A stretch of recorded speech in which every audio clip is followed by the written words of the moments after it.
अच्छा एक बात बताओ, संसार के सभी प्राणी सुख चाहते हैं, कोई दुख चाहता है क्या? तो बिना चाहे दुख मिलता है कि नहीं मिलता है? हम लोग दुख नहीं चाहते फिर भी दुख आ पड़ता है। तो जैसे बिना चाहे दुख मिलता है, ऐसे ही बिना चाहे सुख भी मिलेगा, क्योंकि सुख दुख तो प्रारब्ध के अनुसार प्राप्त होना पहले से सुनिश्चित है। इसलिए प्रहलाद जी ने कह दिया, सुखम ऐन्द्रिकम दैत्या देहि योगेन देहिनः सर्वत्र लभ्यते दैवाद यथा दुखम अयत्नतः। जैसे बिना प्रयत्न के दुख मिलता है, ऐसे बिना प्रयत्न के सुख मिलता है। एक चोर था, डकैत, बहुत उत्तम श्रेणी का डकैत था, कुख्यात। बाद में वो प्रसिद्ध भक्त हुआ। भक्तमाल में नाभाजी ने उनका नाम बड़े आदर से लिया।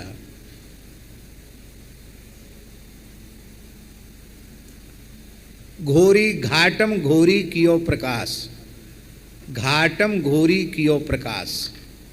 घाटम जी का नाम नाभाजी ने बड़े आदर से लिया है।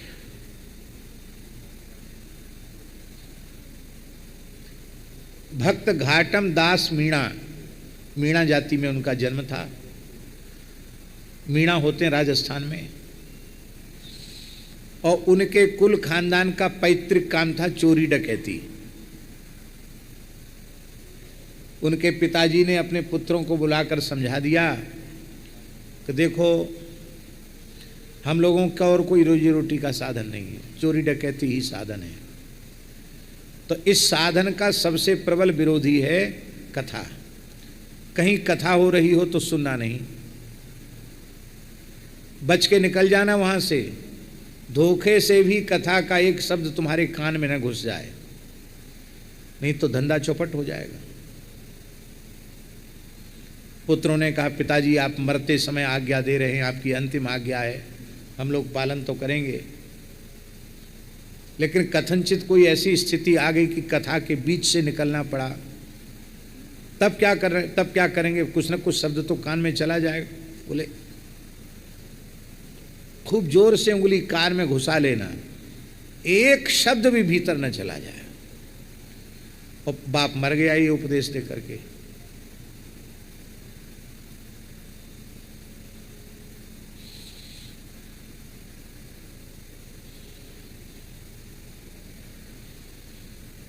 अब इधर क्या हुआ,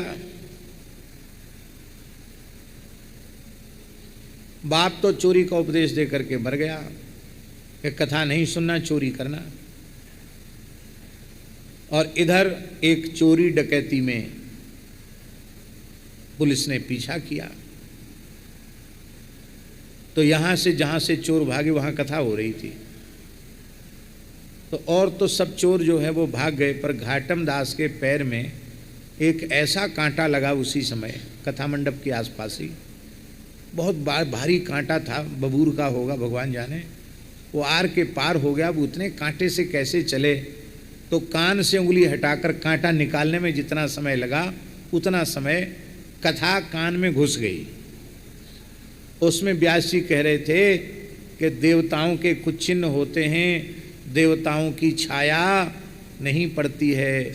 देवताओं के शरीर पर पहने हुए पुष्प के फूल, पुष्प कुम्हलाते नहीं हैं, उनके शरीर की छाया नहीं होती है, उनके पलक नहीं गिरते हैं, उनके पसीना नहीं आता है। ये सब लक्षण बता रहे थे व्यास जी। और कांटा निकाल के घाटम जी तो भागे, बाकी चोर पकड़े गए, वो सब मारे गए और ये बच गए। ये कैसे बचे? तो वो चोरों को पकड़ने के लिए गुप्तचरों ने एक षड्यंत्र किया। षड्यंत्र में वो देवी जी के मंदिर पे, जंगल में काली जी का मंदिर था, वहीं बैठकर ऊटपटांग चीज़ खाते पीते थे और वहीं चोरी के माल का बंटवारा करते थे। तो गुप्तचरों को पता लग गया। गुप्तचर ने काली मैया का भेष बनाया, मुखौटा लगा के, लंबी जीभ निकाल के और तलवार और खप्पर लेकर के काली जी का एक जलता हुआ मसाल ले लिया। और जैसे ही इन चोरों ने रात को काली का पूजन किया, वो काली बना हुआ जो गुप्तचर था वो आ गया सामने, चीखने चिल्लाने लगा। चोरों ने यही समझा कि साक्षात काली जी प्रकट हो गई वरदान मांगो, हम पर प्रसन्न हैं।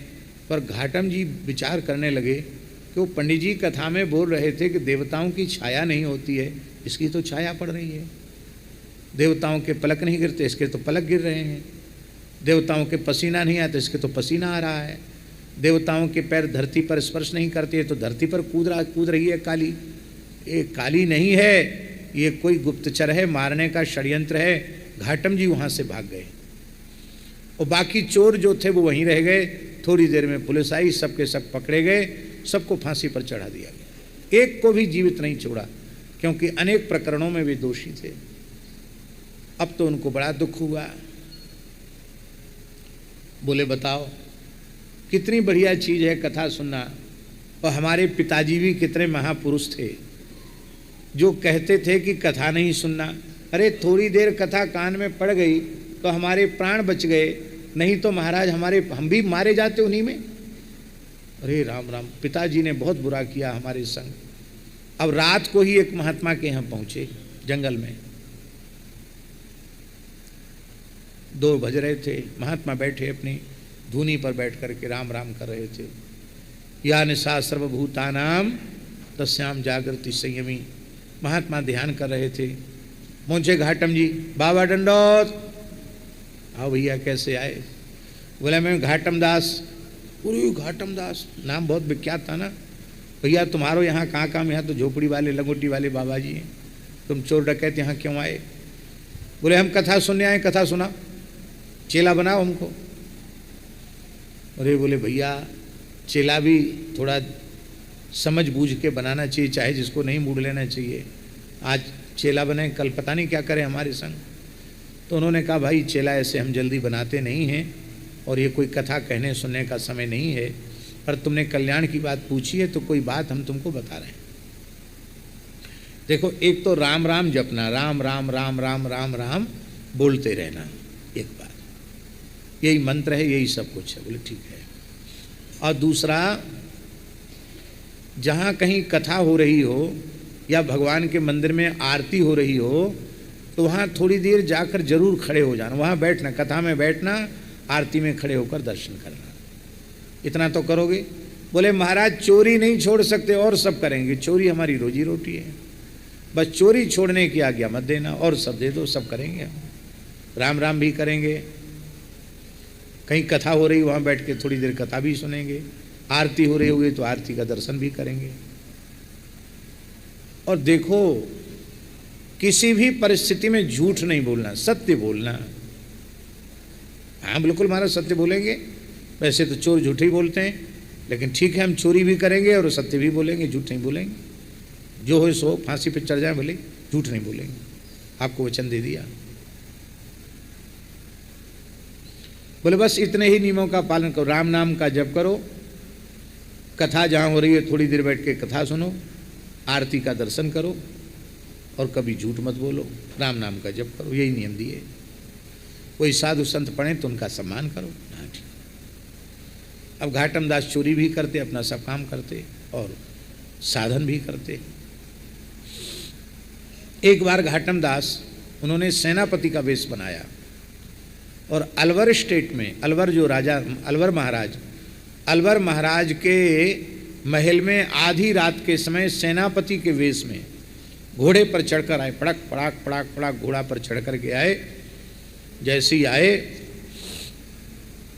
तो किले के द्वारपाल ने पूछा कौन? तो महात्मा की बात याद आ गई घाटम दास जी को। बोले चोर। चोर थोड़ी सिपाही के सामने अपने को चोर कहता है। कहा चोर। तो वो जो चौकीदार था वो डर गया बेचारा। बोले सेनापति जी को हमने इतनी कड़ाई से पूछ दिया कौन? वो थोड़ी कहेंगे तेरी आँख फूट गई है जो सेनापति को चोर कह रहा है। बोले हजूर हम पहचान नहीं पाए आपको, आप तो सेनापति जी हैं, आपको भला कौन रोक सकता है, हम तो बहुत छोटे कर्मचारी हैं, पधारो भीतर। तो चौकीदार ने भीतर घुसेड़ दिए, चला गया भीतर। जहाँ कहीं ड्योढ़ी पे कोई मिले कौन? बोले चोर। वो यही समझा कि जब वहाँ नहीं रोका सेनापति जी, माफ़ करना सेनापति जी आगे बढ़िए, और इसी उसमें चले गए भीतर। और महाराज के अंतःपुर में रनिवास में महल में चले गए, जहाँ राजा रानी पलंग पर सोए थे वहाँ तक पहुँच गए। रानी ने अपना बहुत बेशकीमती हीरों का हार, सोने का हार उतार करके रखा था बगल में, हार लिया, कुछ स्वर्ण मुद्रा, जो कुछ भी आभूषण उनके हाथ लग गए लिए। अब वो जिस घोड़े पर बैठ के गए थे वो घोड़ा तो थक गया था, अब दूसरे घोड़े पर चढ़ के भागना था। तो राजा का जो शाही घोड़ा था उसी घोड़े पर बैठ करके और वो भागे। इधर जैसे ही राजा साहब उठे, रानी महारानी उठी, देखा तो हार गायब, बहुत बेशकीमती हार। भीतर से हार कैसे गायब हो गया? कर्मचारियों को सब पूछा गया, तुम लोगों के पहरे पर रहते हुए चोरी कैसे हुई? बोले महाराज हम लोग तो पूरी रात पहरे पर थे और तो कोई नहीं आए, सेनापति जी आए थे केवल। हमने सोचा कोई आवश्यक मीटिंग होगी आपके साथ, इसलिए आपने बुलाया होगा उनको, इसलिए रात में आए हैं। सेनापति को बुलाया, क्यों भाई तुम आए थे रात को? बोले सरकार हम कहाँ आए, ना आपने बुलाया ना हम आए। अरे तब वही घाटम दास होगा, वही सेनापति का वेश धारण करके चोरी करके ले गया। पकड़ो पकड़ो। अब तो महाराज घुड़सवार चारों ओर दौड़ने लगे और ये घाटम दास ही घोड़े पर दौड़ रहे थे। राजा का शाही घोड़ा था एकदम काला, और वो जहाँ दौड़ते दौड़ते जहाँ पहुँचे वहाँ सवेरे मंगला आरती हो रही थी भगवान की। तो गुरुजी की दूसरी बात याद आ गई कि जहाँ कहीं आरती हो रही है वहाँ जरूर खड़े होकर दर्शन करना। तो आरती में वहीं घोड़ा बांध दिया, आरती में खड़े हो गए। पीछे से पुलिस आ गई, पुलिस ने पकड़ लिया। पर ठाकुर जी की माताजी विलक्षण लीला, वो जो राजा का काला घोड़ा था वो एकदम हंस के जैसा सफ़ेद, चंद्रमा के जैसा उज्जवल हो गया। अब घोड़े का कलर ही बदल गया तो कैसे पहचान में आए? बोले घोड़ा तो वही है, आदमी वही है, लेकिन घोड़े का कलर वह नहीं है, घोड़े का वो कलर नहीं है। पकड़ा गया। बोले तुम कौन? बोले घाटम दास। चोरी की है? बोले हाँ चोरी की है। तो घोड़ा? बोले यही राजा का घोड़ा। इसका कलर कैसे बदल गया? बोले हम क्या जाने, भगवान जाने कैसे बदल गया कलर।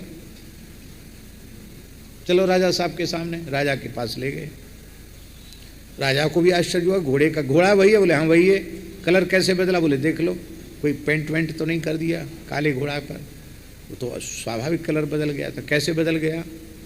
तब घाटम दास जी ने कहा कि देखो मैं झूठ नहीं बोलता, एक संत की आज्ञा है कि किसी भी परिस्थिति में झूठ मत बोलना,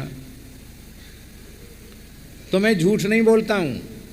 सच्ची सच्ची बात जो थी आदि से अंत तक बता दी।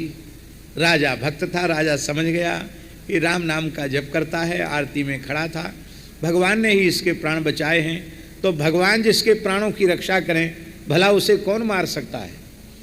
राजा ने घाटम दास जी को प्रणाम किया। बोले आप तो महान संत हैं, भक्त हैं, आपको चोरी करना शोभा नहीं देता, आप चोरी क्यों करते हैं? आप इतने उच्च कोटि के भक्त हैं, आपके प्राण बचाने के लिए भगवान ने, राम जी ने घोड़े का कलर बदल दिया, आप चोरी क्यों करते हैं? बोले महाराज कोई रोजी रोटी का साधन नहीं है, हमारा यही पैतृक काम है। बोले तो ठीक है, तुमको जमींदारी दी जाती है और खूब साधु सेवा करो और प्रेम से, अब चोरी मत करना। बोले नहीं करेंगे चोरी, छोड़ दिया चोरी। और वो घोड़ा भी उनको ही दे दिया, इस घोड़े पर चढ़कर आया जाया करो।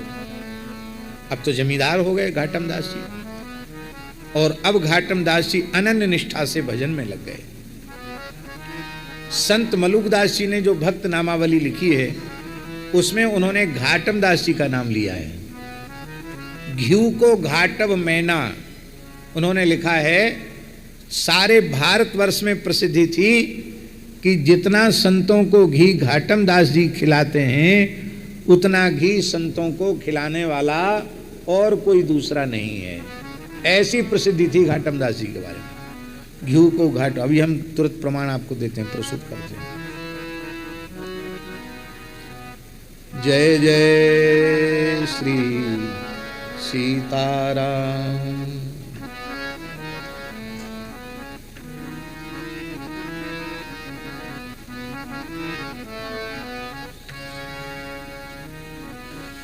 आहा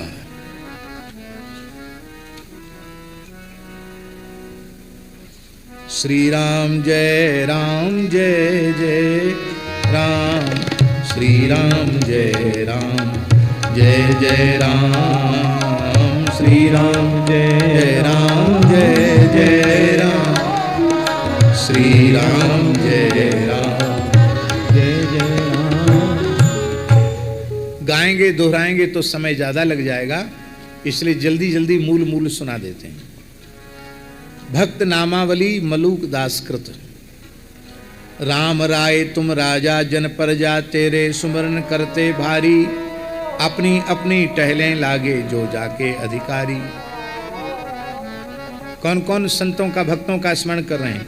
शंकर नाचे, नारदऊ नाचे, सुखदेव ताल बजावें, दे तारी सनक सनंदन शेष सहस मुख गावें। अम्बरीश बलि व्यास पंडवा अरु पंडों की दासी, खड़े रहें दरबार तुम्हारे बिनती सुन अविनाशी।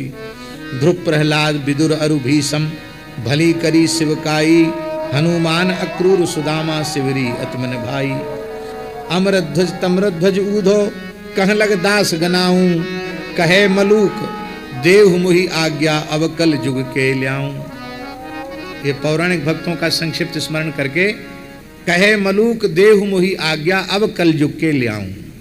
अब कलयुग के भक्तों में रैदास प्रेम की पनही बनावे, ज्ञान ही गिने कबीरा, ज्ञान ही बिने कबीरा। नामदेव सुरति का बागा सीवे, माधो दास चलावे बीरा। धन्ना धीर की खेती करता, धैर्य की खेती करने वाले धन्ना जी। पीपे प्रीत लगाई, सेन भजन को मर्दन, भक्त को मर्दन करता। मालिश करने में, चरण दबाने में सेन जी। चरण धोवे मीराबाई, संतों का चरण प्रक्षालन करके चरणामृत पान का नियम लेना, ये मीराबाई की निष्ठा। धर्म खटिक खिदमत को राखा, धर्म व्याध संतों की खिदमत को, उनके आदर को। घीऊ को घाटव मैना, घीऊ को घाटव मैना, घी खिलाने के लिए, मानो संतों को झिक करके घी खिलाने के लिए घाटम दास मीणा को ही भगवान ने धरती पर भेजा ना। मुलुकदास जी कहते, घीऊ को घाटव मैना, तत्व कथन को नानक राखा, सदा करें सुख चैना। तत्व ज्ञान के उपदेश के लिए नानक जी को धरती पर भेजा। सूरदास परमानंद स्वामी इननी का मत ठाना, महामधुर पद नित सुनावे मत मत वेद पुराना। श्री रामानंद त्रिलोचन जयदेव, ये कछु बहुत कहाते, जिभ्या स्वाद तजे तुम कारण गिरे परे फल खाते। दादू पवन चतुर्भुज कालू, अनभय काजे लागे, गगन मंडल में सर्वस पाया, भर्म कर्म ते भागे। परमदास रामदास बनिया, नैना दास मुरारी, नैना दासी मुरारी, देव मुरारी जी महाराज। कामादास और दरियानंद आए शरण तुम्हारी, जनवाजी दारा का वाका, कुबा जाति कुम्हारा। मकरंद केवल कान्हा सदना एक ते एक प्यारा।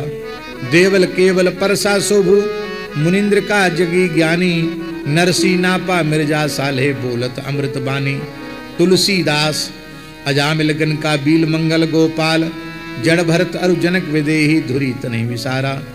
गोरखनाथ जी का नाम भी ले लिया, भक्त नामावली में गोरखनाथ जी का नाम मलुकदास जी ने लिया है। गोरख दत्त वशिष्ठ रामानुज आदिक जे आचार्य, चरण कमल हृदय में राखें कृत सकल ही कारज। कहत मलूक निरंजन देवा, मोहि अपना कर लीजिए, इनके संग कमाऊं रेन दिन भगत मजूरी दीजिए। तो उन्होंने भक्त नामावली में घाटम दास जी का स्मरण किया। महाराज जी घाटम दास जी ऐसे थे, घाटम दास जी के पद हमें याद नहीं है, पर राजस्थानी भाषा में घाटम दास जी के बड़े प्यारे प्यारे पद हैं। एक पद में घाटम दास जी ने कहा है ठाकुर जी से, पहले तो मैं यूं ही खाता, जब तक संतों से नहीं जुड़ा था, भजन नहीं करता था, तो बिना नहाए धोए जो मन में आया सो खाता था, जो मन में आवे सो पीता था। पहले तो मैं यूं ही खाता, अब नहावा धोवा खाऊं छूं, अब स्नान ध्यान करके तिलक स्वरूप करके तब कुछ भगवत प्रसाद लेता हूं। और गल में माला, माथा तिलक लगावा छूं, मुख में नाम गले में तुलसी और माथा तिलक लगावा छूं। मुख में नाम है, गले में तुलसी की माला है, मस्तक पर तिलक है, और अंत में कहते हैं घाटम दास जात का मैणा तारेगा के नाई। हम और बदले नहीं हैं हम वही, हमें कोई अंतर नहीं आया, खाली तिलक लगाना सीखे हैं। जैसे तैसे भूले भटके राम राम कर लेते हैं, गले में तुलसी बांधते हैं। हम हमारे जैसे पतित अधम को तारोगे कि नहीं? महाराज जी कहते थे कि उनके रुदन को सुनकर के ठाकुर जी रघुनाथ जी प्रकट हो गए और घाटम दास जी को हृदय से लगा के कहा, तुम्हारा नाम लेने वाले तर जाएंगे, तुम क्यों इतना गिड़गिड़ा रहे हो? ऐसा दैन्य था घाटम दास जी में। भगवान की कथा के सुने बिना जीवन में परिवर्तन नहीं। ये कथा इसलिए माता जी हमने सुनाई कि जिसका पूर्व जीवन ऐसा था वो इतना बड़ा संत हो गया कि नाभाजी ने भक्तमाल में उसका चरित्र लिखा। जीवन में परिवर्तन बिना कथा सुने नहीं आता है। इसलिए जो कथा नहीं सुनता, सत्संग नहीं करता, धरती का सबसे बड़ा पापी वही है।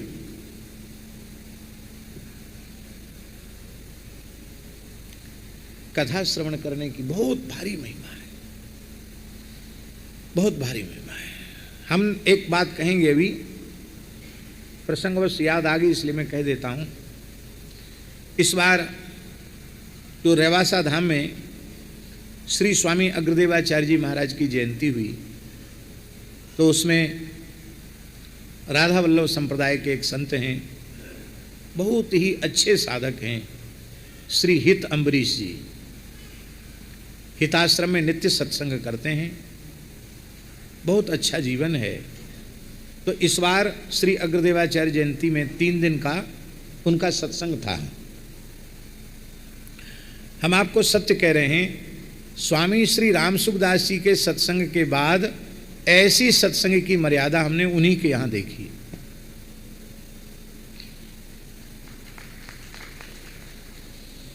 उनके श्रोता पक्के महाराज जी, उनके श्रोता व्यास जी के आने के 1 घंटे पहले सब बैठ, ऐसे नहीं कि कोई कहीं भी बैठ गया, सब पंक्तिबद्ध होकर बैठते हैं। कोई माता सिर खोल कर नहीं बैठ सकती, सब सिर ढक के माताएं रहेंगी। और कथा आरंभ होने के बाद कोई मंच पर नहीं जा सकता। और आश्चर्य की बात तो यह है कि न कैमरे वाला, न माइक वाला, न संगीत वाला जो कथा में आ गया वो फिर लघु शंका के लिए भी नहीं जा सकता। हमारे यहाँ तो बीच बीच से सब उठ के चले जाते हैं। कोई मोबाइल की घंटी नहीं बज सकती, कोई मोबाइल नहीं रख सकता। और कथा आरंभ होते ही गेट बंद।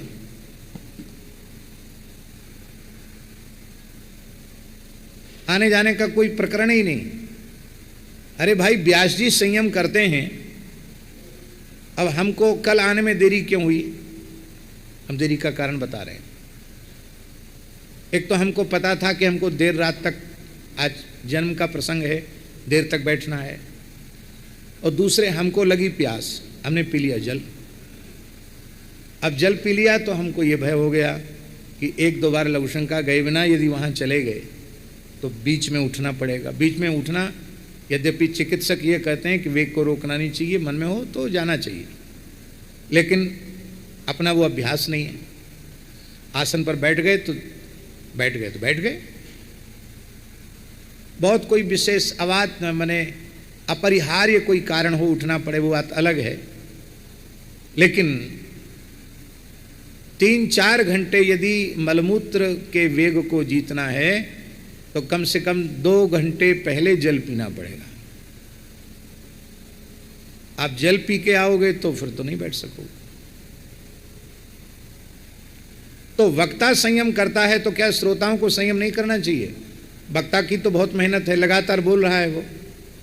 तुम मन लगा के सुनो चाहे न सुनो, हमें तो जबरदस्ती सुनाना है। तुम भले ही सो जाओ, हम सो जाएंगे तो काम नहीं चलेगा। तो वक्ता संयम करता है तो क्या श्रोताओं को संयम नहीं करना चाहिए? और जितनी देर कथा छोड़ करके गए, मानो वही एक शब्द हमारे जीवन को आमूल परिवर्तित करने वाला सिद्ध हुआ, तो हमारे जीवन का कितना बड़ा घाटा हो गया। ना कोई रिकॉर्डिंग वाला, न कोई माइक वाला, न कोई संगीत वाला। 1 घंटे पहले आके बैठना और महाराज के निकल जाने के बाद फिर सबसे पीछे जाना। मैंने ऐसी मर्यादा, बोले ना हमारे यहाँ सब जगह इसी तरह की मर्यादा। वो 7 दिन की कथा हो चाहे 3 दिन की हो, मिलते तो हैं ही नहीं, किसी से नहीं मिलते कि महाराज से मिलने का। बोले मिलने का क्या जरूरत, क्या है, आवश्यकता क्या है मिलने की। भाई अच्छी बात कथा में आप सुन लेते हैं, दर्शन कथा में लगातार 2-3 घंटे हो जाता है। अब फिर अपना समय भी खराब करो, उनका समय भी खराब करो। भजन में लगे हैं, साधन में लगे हैं, विश्राम में लगे हैं, जब देखो सब खड़े रहना, ये अच्छी बात है क्या?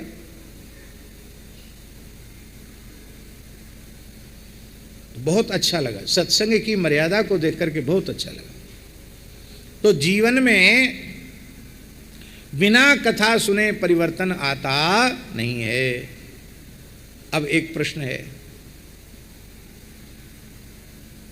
कि कथा कहने वाले में भी मान लो परिवर्तन न हो तो? ध्यान में आई बात? नहीं आई। सुनने वाले की बात तो जाने दो। कथा वाचक में परिवर्तन नहीं आया, उसके जीवन में, स्वभाव में, आचरण में, व्यवहार में, विचारों में परिवर्तन नहीं आया तो इसका मतलब है कि उसने ईमानदारी से सत्संग नहीं किया। ईमानदारी से कथा कहने वाला और ईमानदारी से कथा सुनने वाला, उसके जीवन में परिवर्तन हुए बिना नहीं रहेगा, नहीं रहेगा, नहीं रहेगा। बहुत परिवर्तन होता है, हम बता नहीं सकते कितना परिवर्तन होता है। वो परिवर्तन अपने आप को नहीं दिखाई पड़ता है, लेकिन आप तटस्थ भाव से चिंतन करोगे तो परिवर्तन दिखाई पड़ेगा कि जब तक कथा नहीं सुनते थे तब तक कैसे थे, अब कथा सुनने के बाद जीवन कैसा हो गया। श्री परीक्षित महाराज कह रहे माता जी कि 3 ही कोटियां हैं जीवों की, एक तो मुक्त, एक मुमुक्षु और एक बद्ध। बद्ध विषयी जीव, मुमुक्षु साधक जीव, मुक्तात्मा सिद्ध जीव, ये 3 कोटियां हैं जीवों की। और सबसे बड़े आश्चर्य की बात यह है कि भगवान की कथा तीनों कोटि के जीवों के कल्याण का साधन बनकर विराजमान होती है। विषयी जीव कथा में आकर के बैठे तो श्रोत्र मनोभिरामात, उसके कान को, उसके मन को कथा अच्छी लगने लगती है। हमारे आपके मन को कथा अच्छी न लगती तो हम लोग क्यों कहते सुनते? आपकी तो आप जाने, पर हम अपने लिए स्वीकार करते हैं, हम साधक भी नहीं हैं और हम मुमुक्षु भी नहीं हैं, और हम जब साधक ही नहीं तो सिद्ध कहाँ से हो जाएंगे? हम अपनी श्रेणी तीसरी श्रेणी मानते हैं, विषयी कोटि की श्रेणी है हमारी, क्योंकि अभी संसार के पदार्थ हमें प्रिय लग रहे हैं, अच्छे लग रहे हैं, उनमें स्वाद आ रहा है, इसलिए हम अपनी कोटि सबसे नीची वाली कोटि मानते हैं। लेकिन इसके बाद भी कथा भगवान की अच्छी लगती है। अच्छी न लगती तो हम क्यों कहते?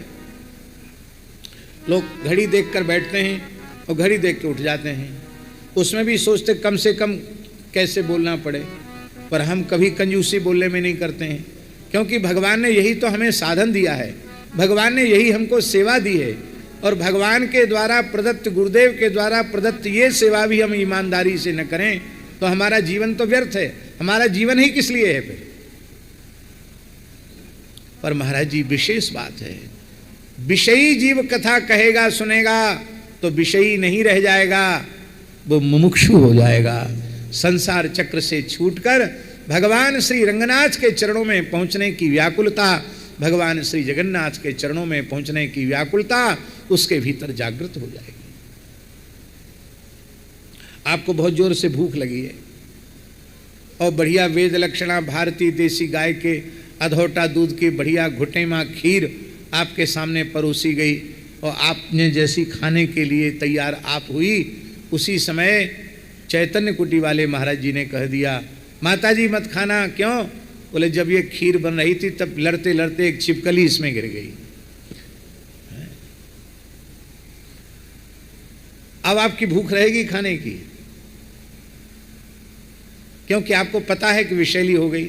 मान लो आप पूछेंगे छिपकली कहाँ गई, महाराज जी कहेंगे कहाँ गई, वो तो घुट के खीर में एकदम एक रूप हो गई, खीर में घुट के खीर बन गई, अब कहाँ धरिए छिपकली।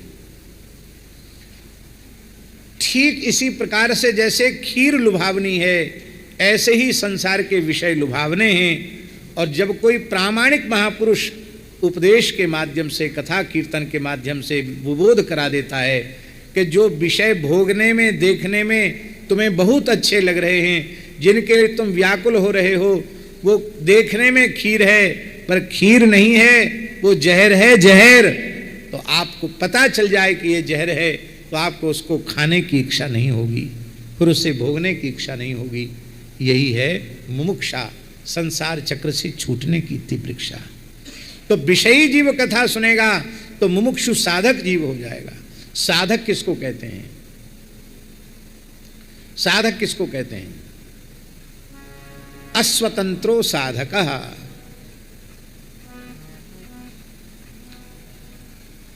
जो स्वतंत्र है वो साधक नहीं है। स्वतंत्र साधक नहीं होता और साधक स्वतंत्र नहीं होता। जो हमेशा हरि गुरु संत, मैं उनके अधीन हूं, मैं स्वतंत्र नहीं हूं, हमारी स्वतंत्र कोई सत्ता नहीं है, हरिगुरु संतों का निर्देशन ही हमारे जीवन का आधार है, हम अपने मन से कुछ नहीं कर सकते, इन हरिगुरु संतों की आज्ञा से ही हमें कुछ करना है, ऐसा जिसने निश्चय कर लिया है वो साधक है।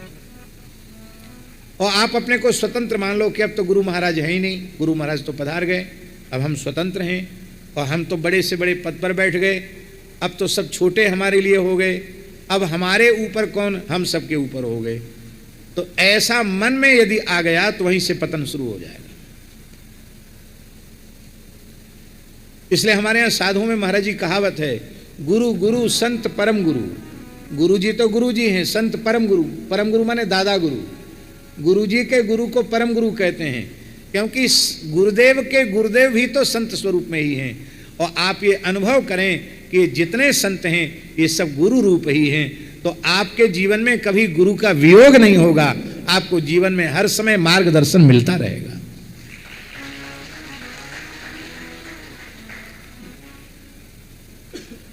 उज्जैन का कुंभ था, पूज्य गुरुदेव पहाड़ी बाबा महाराज के साथ हम गए, बहुत पुरानी बात है ये, बात सन 90 से पहले की होगी। किस सन में उज्जैन का कुंभ था मुझे याद नहीं है। तो महाराज जी के साथ गए और वहाँ से ओंकारेश्वर दर्शन करने गए, नर्मदा स्नान ओंकारेश्वर दर्शन करने। महाराज ने अपने संपूर्ण जीवन में न जूता पहना, न छाता लगाया, न खड़ाऊँ पहनी, न चप्पल पहनी, न तेल लगाया, न सावन लगाया, न जीवन में सिला कपड़ा पहना। एक रहनी से पूरा जीवन उनका व्यतीत हो गया। तो माता जी, बैसाख के महीने में कुंभ होता है और कुंभ स्नान करके हम महाराज जी के साथ गए थे वहाँ ओंकारेश्वर। भयंकर गर्मी थी। अब महाराज जी पैर में कुछ नहीं पहने तो मैं कैसे पहनूं? हम भी कुछ नहीं पहने थे, हमारे तो पैर में छाले आ गए। और महाराज जी इतने वृद्धावस्था में सुकोमल पैरों से उस भयंकर तपती हुई रेत में राम राम राम राम सीताराम गोविंद गोपाल कह के वहाँ तक पहुँच गए। फिर थोड़ी देर हमने गीले कपड़े पर उनके चरण रखे, तो हमने कहा महाराज जी कुछ पहन लीजिए। तो हंसने लगे, बोले बच्चा हमारा आज का वैराग्य नहीं है। बोले पुराने साधु जब तक गुरु महाराज जीवित रहते थे तब तक छाता नहीं लगाते थे, चप्पल नहीं पहनते थे, चौकी पे आसन नहीं लगाते थे, क्योंकि चौकी पर तो गुरु जी का आसन है, अब भूमि पर आसन लगाते थे। बोले हमने उन गुरुओं का संग किया है कि गुरु महाराज जब तक थे तब तक न जूता पहना, न छाता लगाया, न चप्पल पहनी, न खड़ाऊँ पहनी। और ब्रजभूमि में रहते हैं जहाँ ठाकुर जी ने नंगे पैर गैया चराई है, वहाँ हम खड़ाऊँ पहनेंगे? तो बोले जीवन तो ऐसी बीत गया, 60-70 साल तो बिना जूता चप्पल के बीत गए, अब मरने का समय आया, अब हम खड़ाऊँ पहने, अब हम जूता चप्पल पहने। हमने कहा महाराज जी आपका शरीर पैर जल रहा था। अरे बोले जल रहा था तो नर्मदा जी सब ठंडा कर देंगी। थोड़ी देर नर्मदा जी के जल में बैठ गए, फिर बैठे रहे वहाँ, फिर थोड़ा धूप ढली तब हम लोग वहाँ से आए। लेकिन 100 वर्ष से ऊपर की अवस्था थी इस समय उनकी, लेकिन उस आयु में भी उन्होंने अपनी रहनी में परिवर्तन नहीं किया।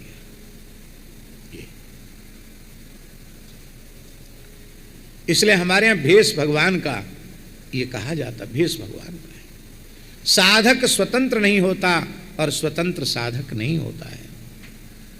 जो स्वतंत्र विचार के होते हैं वो कभी साधक नहीं हो सकते। तो जो साधक होगा वो मुमुक्षु होगा, जो मुमुक्षु होगा वो साधक होगा। साधक कब बनेगा? जब कथा सुनेगा तो साधक बनेगा, कथा नहीं सुनेगा तो साधक नहीं बन सकता।